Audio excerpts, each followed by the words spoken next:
Habakkuk 3. A prayer of Habakkuk the prophet upon Shigionoth.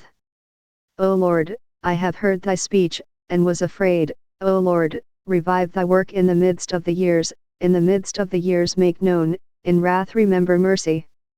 God came from Teman, and the Holy One from Mount Paran. Selah. His glory covered the heavens, and the earth was full of his praise. And his brightness was as the light, he had horns coming out of his hand, and there was the hiding of his power.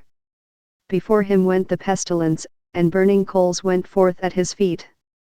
He stood, and measured the earth, he beheld, and drove asunder the nations, and the everlasting mountains were scattered, the perpetual hills did bow, his ways are everlasting. I saw the tents of Cushan in affliction, and the curtains of the land of Midian did tremble. Was the Lord displeased against the rivers? Was thine anger against the rivers? Was thy wrath against the sea, that thou didst ride upon thine horses and thy chariots of salvation? Thy bow was made quite naked, according to the oaths of the tribes, even thy word. Selah.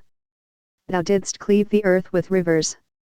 The mountains saw thee, and they trembled, the overflowing of the water passed by, the deep uttered his voice, and lifted up his hands on high. The sun and moon stood still in their habitation, at the light of thine arrows they went, and at the shining of thy glittering spear. Thou didst march through the land in indignation, thou didst thresh the heathen in anger.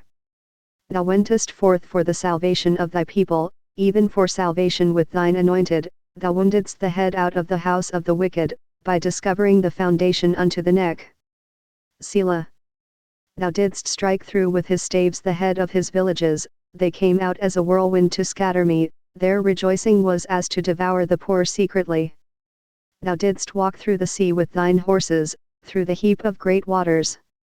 When I heard, my belly trembled, my lips quivered at the voice, rottenness entered into my bones, and I trembled in myself, that I might rest in the day of trouble. When he cometh up unto the people, he will invade them with his troops. Although the fig tree shall not blossom, neither shall fruit be in the vines, the labor of the olive shall fail, and the fields shall yield no meat, the flock shall be cut off from the fold, and there shall be no herd in the stalls. Yet I will rejoice in the Lord, I will joy in the God of my salvation. The Lord God is my strength, and he will make my feet like hinds' feet, and he will make me to walk upon mine high places. To the chief singer on my stringed instruments.